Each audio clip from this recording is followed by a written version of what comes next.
We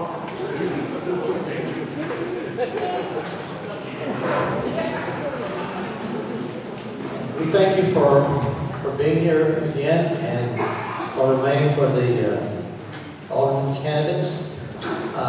These are our two candidates for the 7th Ward. We have Clinton Galetti and Victoria Maga.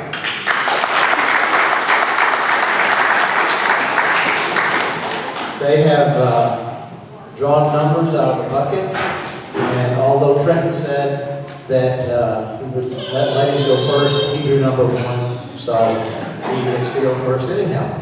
Our pattern is basically the same. The times are a little bit shorter. They have a 3-minute initial presentation, then we'll do questions for the audience, and then a 2-minute summation. And so at this point, we shall begin. Mr. Galetti. Good evening, everybody. I'd like to thank Turn it on. I turned it off. How about that? There you go. Good evening, everybody. First, I'd like to thank the Highland Neighborhood Association for putting this on. I don't think there's enough of these kinds of events, whether it be city level or going on at state and federal level. I think these are important. I think you can learn a lot from a candidate. I don't think hardly any of you know me. I haven't been in Belleville that long. I live over on Dovershire Drive, 3308. I bought my house October 6, 2006. I'm 39, I'm going to be 40 this year. I'm an attorney. I've been licensed to practice in the state of Illinois 10 years in November. My wife, who's here with my child, Chance, Stephanie, she's also an attorney. She works at Swansea. I'm a 1991 graduate of Lebanon High School. My first year of college was in '92 at Belleville Area College. I went into the United States Army after that. I was in the 82nd Airborne Division for 3 years. Thank you. Upon coming out of the Army, I was in the Illinois National Guard for 2 years while being a student at SIUC. I graduated in '99 with a double major in Administration of Justice and Sociology, and then I went to law school in Chicago, John Marshall Law School, graduating on Father's Day, June 2003. I've never been a candidate for office. I've never been a public servant other than obviously the military. There are basically two issues that I got involved for, the way that the city and the county tax us and the way the city spends the tax revenue. Those are my main 2 issues. Obviously, I'm running with the Unified Independent Coalition. Crime is obviously a major concern, but I'm just telling you that the money, the way it's spent, the way it's taken from us is my main issue in this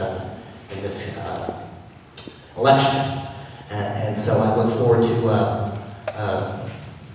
telling you about me over the course of this debate. And I hope at the end that you'll vote for me. Thank you.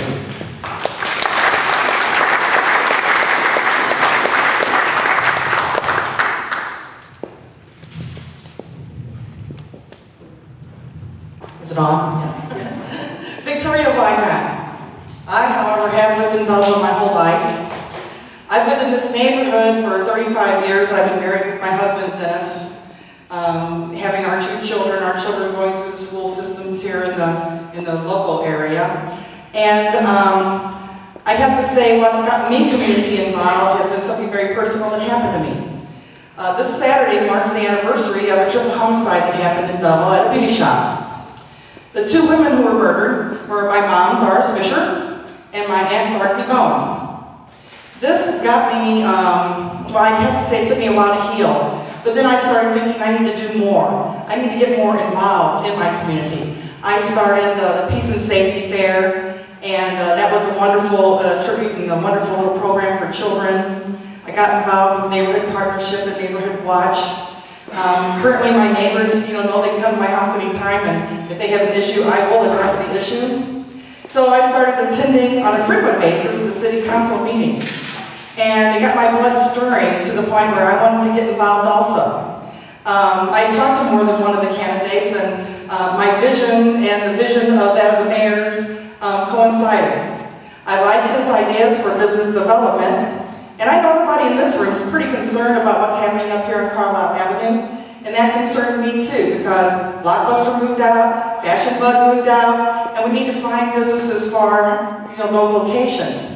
Well, it so happens I come from a business background. I'm very active in the business background, and it's going to be my personal goal to try and find a way to find, I would like to see locally owned business owners, having, space in some of these buildings. It's important to our values in our homes, and it keeps our property values up. I also find it very important with the crime issue, obviously. Do I feel frightened to go around Belleville? No. And that's saying pretty much since my mom and my aunt were murdered. I don't have a problem going to the grocery store. And you can't expect the police to be on every corner. But you can expect the citizens to help out. I'm very good for taking, if I see something that I think is unusual, or somebody that I think is unusual in my neighborhood, I take a picture of them with my iPhone. If there's a robbery, I can at least call the police and say, well, I've got a picture of somebody that I didn't recognize. But if more citizens help with solving these problems, not afraid to talk to the police, then we're going to have more people, apprehended. We're going to have less crime because we're going to notice suspicious happenings at neighbors' homes. So do I feel frightened to be in Belleville? No. My first initial thought was to get out of Dodge. Then I decided no, because Belleville isn't the only city that has crime. But I think very large strides have been made by our wonderful police chief to cut back on that crime.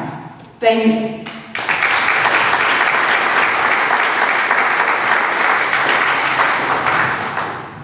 All right, we now have time for questions. And first question comes right here. Hi, my name's Erin Whitland. I'm in 700 block of Forest Avenue. And all around me, I have foreclosed homes. And that brings up the point, we have people coming in and out of these homes that work for the banks. I don't know who they are. I'm also taking pictures. What I want to know is, as an alderperson, what will your role be in helping bring families back to Ward 7, to our community? And does the alderperson have any kind of role in putting people in there again?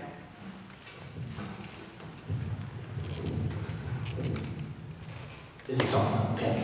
I do believe that the aldermen play a role in the community and their ward. I believe they have to, especially at the city government level. You're right, foreclosures are a huge problem in this city. My understanding is that, and now this may not be just foreclosures, but vacant properties. My understanding is 10% of all residential properties in this city are vacant. That leads to less property tax revenue. That leads to less, obviously, sales tax revenue when you don't have people living here to buy things. We have to make it an incentive for people to come live here. And right now, I don't believe there is one. At least not a strong one. The way we're taxed in the city, the way that we're over-tipped, there's no money in the general fund. All the general fund pays for is police and fireman pensions. We don't have any resources to coax people to come here. That's something that obviously you have to sit down with the entire city council to talk about, as well as whoever the mayor will be. And that obviously will be one of my main goals. There's not as many foreclosures around me as there are you, but there sure are a lot of empty storefronts. Thank you.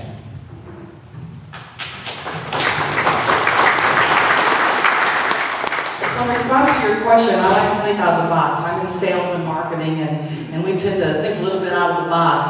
But with some of these foreclosed homes, you have the passage issue, that the banks have to go through in order to get them going. If they have gotten to the point where they're on the market, and we have quite a few like we do in yours, well, let's sponsor some kind of a wonderful little, viewing of the homes. Maybe make it something that, is advertised paper and people can come and see, you know, these homes, and we can talk about the park systems, you know, the great police force that we have, you know, within our city needs. But in your situation, the Highland Neighborhood Association, not too many neighborhoods have, you know, such a vivacious association that, you know, participates in Easter egg hunts and on Halloween, you know, you're just phenomenal. So, you know, I think that your neighborhood has a lot to offer, and if that's a concern of yours, that's something that could be addressed, and we could maybe address it the way that we can bring people in to see the homes and encourage them to purchase them.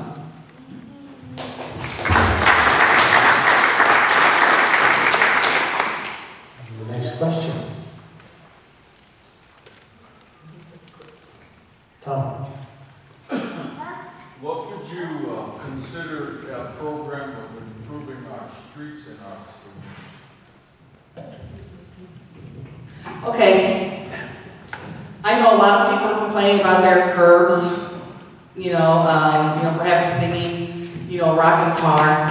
And again, we went through a recession, but like the mayor said, dollars are starting to free up. I can't help but think that, you know, once the surveys are done to see what, you know, who has the worst damage, you know, if we do have these business economics and the growth of city tax dollars, there'll be more tax dollars that can be used towards curbs, sidewalks, and getting some repairs done that need to be done to the streets. But again, you know, tax dollars is needed. Some is state money. You know, the state money isn't there right now, so of course we're hindered by that. But I think that, you know, the mayor I know is aware of the problem with the streets and the curbs and the sidewalks, and we all want to get those repaired, but, you know, we got to get the funding, and the money has to be there.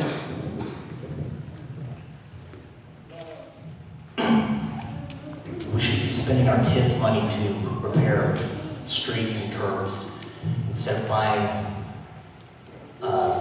furniture stores for asking price and then pay 15 grand to tear them down and create green space.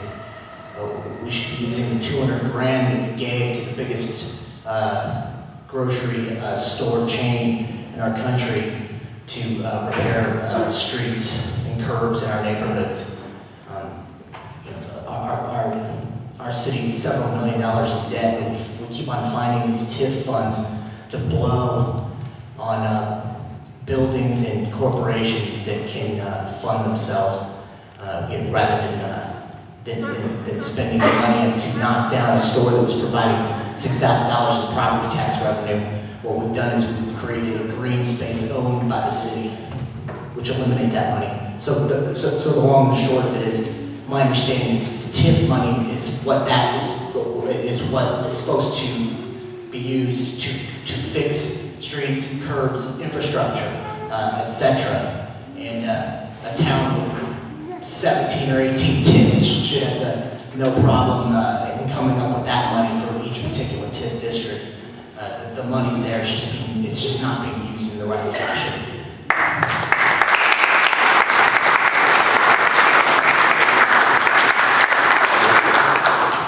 Next question. Yes, ma'am. I own property in this area, and in one day I had 20 people call to rent the property. So there are people out there that want to live in these vacant homes. One of the problems is they don't pass their credit checks because there are many of the people that have lost their homes due to foreclosure. So it makes the landlord a little bit less willing to take a chance on it. But most of us do take that chance on a lot of people. But the one thing that I really dislike that the city does is it makes me pay their sewer bill when they move out. Now I don't see why I should have to pay their sewer bill. I don't have to pay their electric bill or their water bill.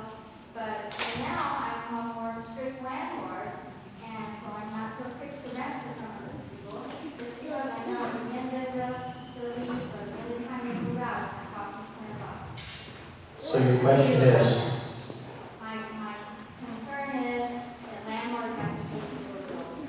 And what can we do about it? You know, I agree with you. I can't imagine that you're very happy with having to pay $25 per unit per year now to have the place inspected to accommodate each individual lessor with the occupancy permit that just passed. The city sewer, I'm certain that's governed by some sort of statute, and you know, that's a statute that probably would have to be voted on and changed at the city council level. I don't know if it's such a pervasive problem. I understand it's a concern of yours,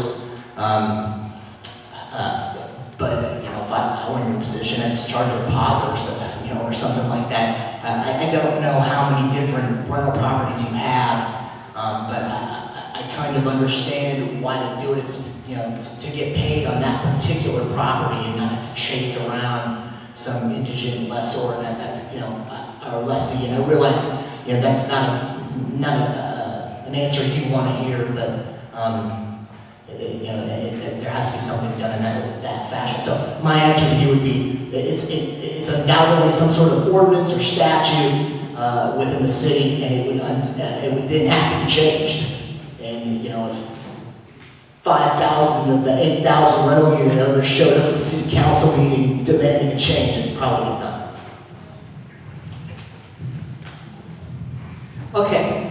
I know there's always issues when there's renters, and you know, sometimes you have renters who don't pay, sometimes you you know, get stuck with, you know, large, you know, bills as far as cleaning. I'm sure you charge last month's rent. You know, I don't know if you can say here, you know, the $200 has to go toward your sewer for that last month's rent, but I'm not positive how that could be addressed. I would have to do some more research on that to see what's involved as far as, you know, what's got to be paid as far as the sewer bill. As far as the occupancy, you know, it's something that's been going on, I believe, since what, 1988. They've had the occupancy permit. It shouldn't be anything new to anybody in this room. And the $25, you know, helps cover the fees that are addressed in having the occupancy permit done. But as for our own safety and for our own concern, and it's, you know, every righteous citizen, you know, shouldn't have a problem with this occupancy permit because it's keeping our city safe, and this is what we all want. So, you know, if there's a problem with it, I'm sorry, but I think it's, you know, something that our city needs. Thank you. Yes, sir. Fighting crime is high on all the campus priorities. My question to you is, what innovative ideas can we implement to resolve crime? Question. You go for it. Okay, solving crime. Of course, I'm very concerned about that because I have one that hasn't been solved yet. And I have faith in our police force because they're very good. And I know they're always working on the crimes that are occurring in our city. They do a fantastic job. We have a police department that works religiously to get everybody their crimes solved. As far as some of these small robberies that are occurring, yeah, I think that needs to be addressed, but it's being addressed as far as going after them. I mean, there was a robbery this week, and they had the guy nabbed within a couple of hours. You know, so it shows that they're doing their job. Unfortunately, with you know, the drug situation that is occurring, not just in our community, but other communities, it causes those petty thieves. And so it's the help of the citizens who might see the crime happening that can help this person get caught. But I do believe that with our police force and a strong police force, the help of those who are, you know, in the area of the crime and not being afraid to talk, the crimes can be solved. And you just have to know that they're working on it and it's going to get solved.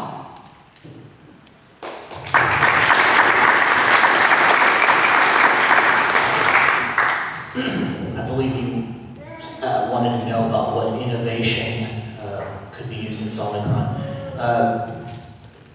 I believe that everybody that's talked up here today has concluded that there needs to be more officers on the street. Whether that's innovative or not is, you know, can be argued. I think that's obvious. Also, I believe the mayor discussed, and I was at the one of the meetings where it was discussed technology, information sharing, different newer, more improved databases that can assist, because these cops now travel with laptop computers, they have high-speed internet access. We got to really start using those tools more so than we do. I believe that although the software upgrades that were talked about this meeting may be beneficial, the hardware that drives them is very old. And so eventually, although apparently this new software that's going to be implemented can be pushed by this old hardware, eventually it's not going to be able to. So my innovative answer is technology.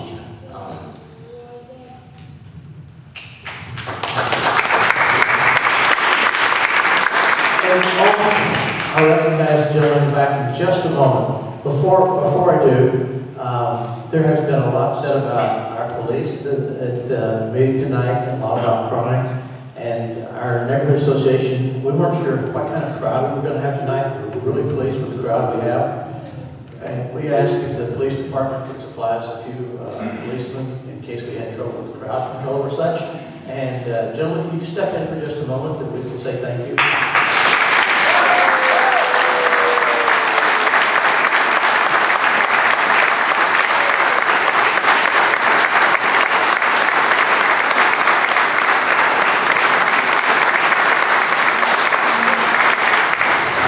Thank you for your presence, and thank you for what you do. Yes, sir. I've lived in St. Clair County my entire life. I moved here about 15 years ago because I love downtown. Love downtown. One thing that kind of held me back was the lack of diversity Belleville has to offer. As a man who happens to be gay, it's cool that there's a gay bar here in town. But that's not really, I'm 45. There needs to be more. Since I've been here, Metro's Pride Fest has started, and the ability to be accepted downtown Belleville meant so much to me. Since then, my friends in Missouri have talked about Belleville, and they never did before. Oh, I hear there's Pride Fest, there's the art fair, there's great housing. They look here when they shop for places to move to. On the other hand, being a lifelong resident of St. Clair County, the obvious diversity issue is black-white. What can we do to attract racial diversity? During the mayoral candidate debate, the employment was addressed and the lack of people applying. Well, what can we do to encourage people to want to apply here in Belleville, to want to live here in Belleville, if they're not white?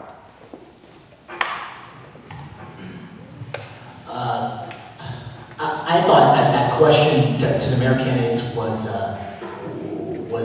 with regard to why there aren't minority candidates running for office in Belleville. Obviously we have a black police chief who's an example for young African American kids.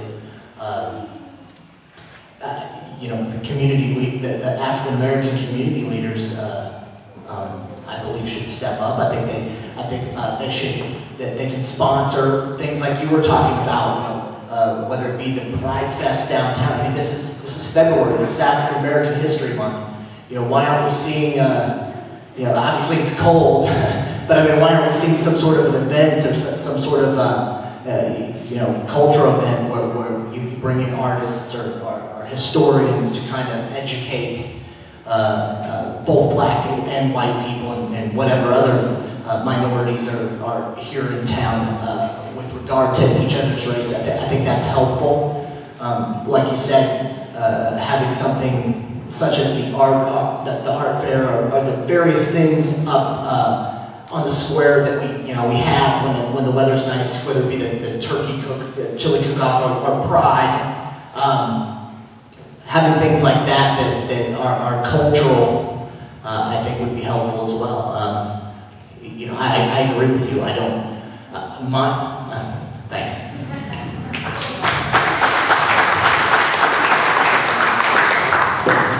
Diversity is good for all communities.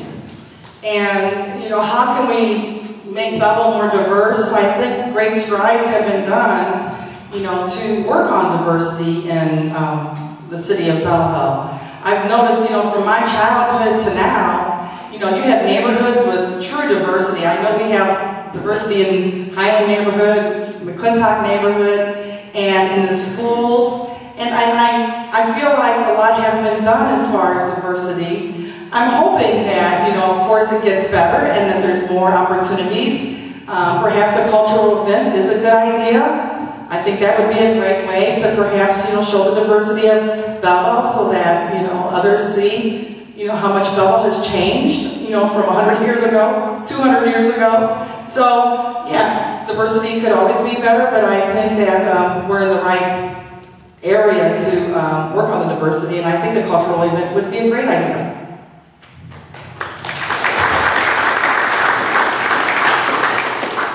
Yes, sir.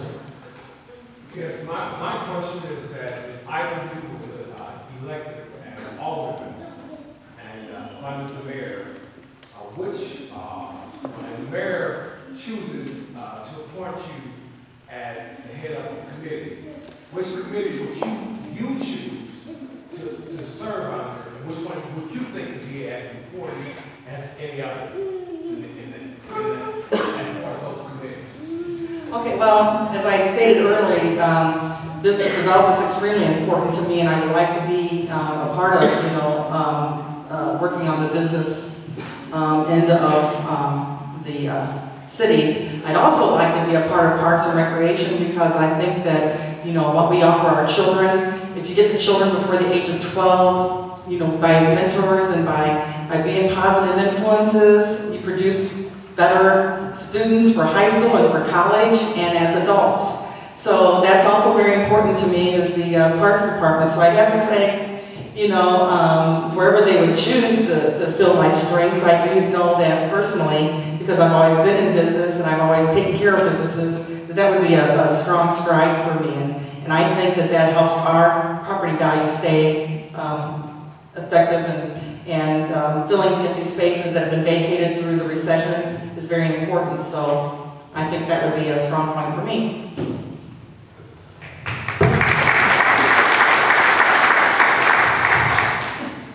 I'm a lawyer, and so I would probably be best suited, or at least my skills would be best suited with some sort of zoning ordinance committees. I'm going to kind of piggyback onto Vicki too, because I like the fact, or the idea of doing Parks and Rec as well. I have a 15-month-old child that, you know, I want to see be able to participate in, you know, things like soccer and t-ball and things like that with everybody else in the city. So I want to make sure that we have the facilities and the children of our city can participate in things like that whenever they arise.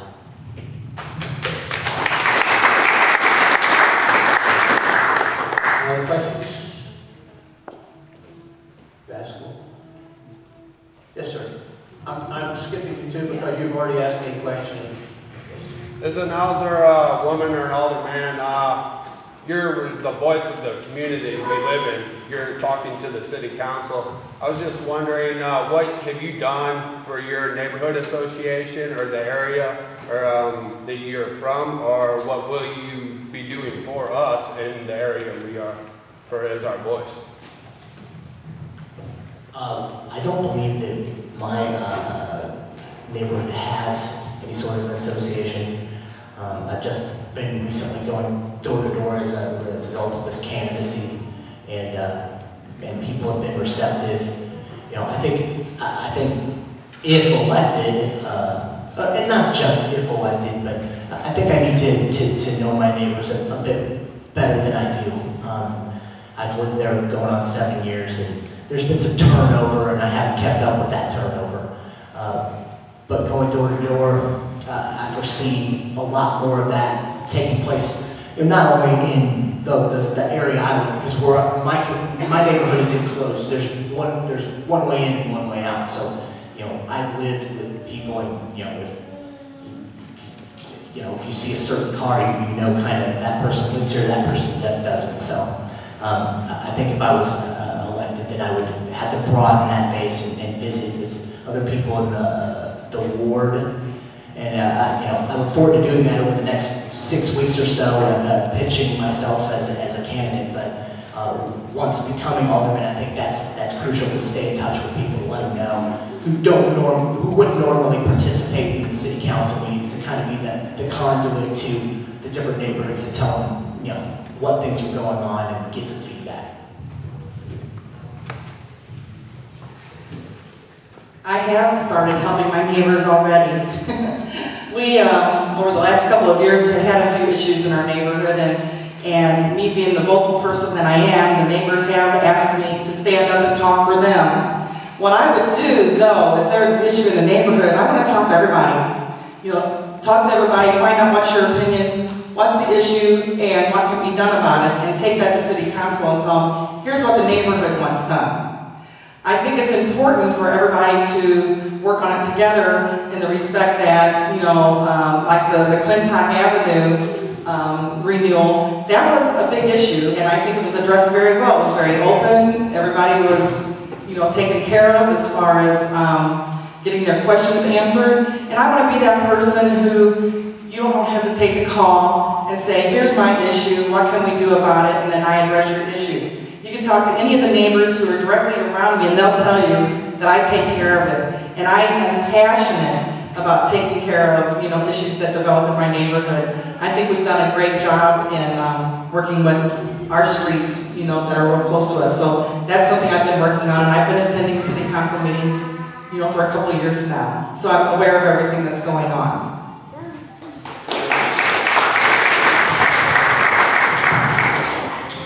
Last question. Thank you very much. Currently, in the health, housing, and sanitation department, the composition over there is all white. Today, we have an African-American population of 30%.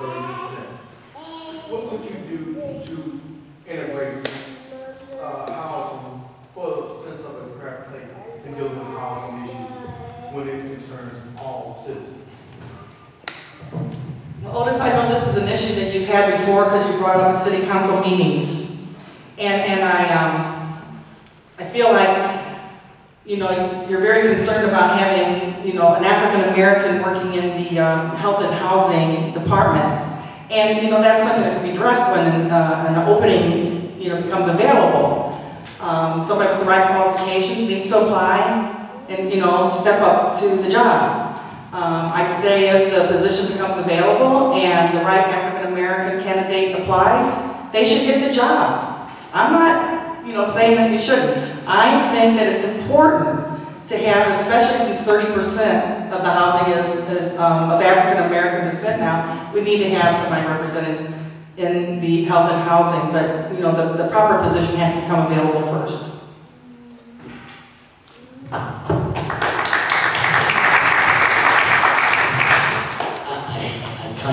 I believe, find myself in pretty much an agreement. It's up to people like yourself. If you're seeing this sort of lack of diversity, you're speaking up about it, and that's fantastic. But we also need for you to start, recommending or getting with the African American leaders in the community and putting forth, qualified people to take those positions. And that's how it answers the question. And I'm sure there is. If 30% of the city is African American, well, darn it, there's got to be somebody who's qualified out there to do it. So let's have them step up. I'm all for it. I didn't realize that there was nobody, that it was all white. So if I was on the city council and you had some qualified applicant that was, certainly, we would consider it.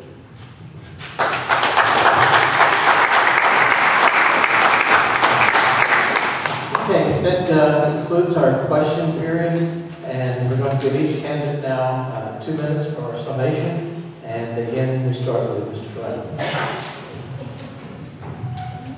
I'd like to thank the Highland Neighborhood Association. You know, I don't live in this community, but I live close, live in the same ward, and I appreciate you holding this.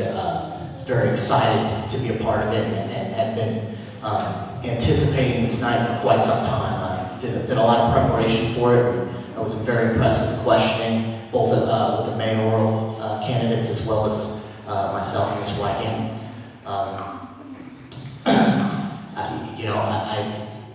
I was nervous about wanting to run for any sort of office. The nerves had kind of faded away a little, but it's still fairly nerve-wracking, you know, going to people's doors that you don't know and pitching yourself as a candidate for alderman who you're going to be their voice in the city government. It's been very eye-opening, and I wish I would have got involved a long time ago. Again, I appreciate everybody coming out, and if you have any questions, if you'd like to talk to me, want my contact information, then just hit me up when we're done here. Thank you very much.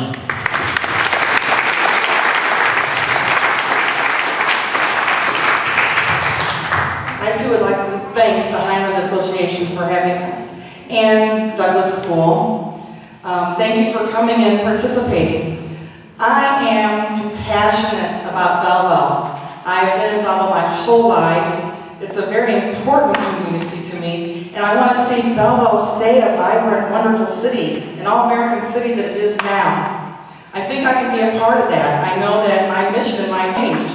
Once my mom was murdered, that gave me a whole new meaning to life. I realized that if you don't step up and take responsibility and do something in your community, you can't complain about the community. So I want to be a part of the answers that help and the person that helps make this community a better place to live. I don't think Belleville is a bad place to live. I think it's a wonderful place to live. I feel safe in Belleville. And the fact that I can say that after what I've been through, I think that's a statement that is, going downtown Belleville now, oh my gosh, 10 years ago, you would have seen me walking around downtown Belleville by myself at night. It would have never happened. But you go downtown Belleville now, and you can enjoy a nice evening, a restaurant, you can go to the movie, and you see other people walking around all over the place downtown. It's just wonderful. And I'm proud to be a part of Belleville, and I would love the opportunity to work and serve you. Thank you.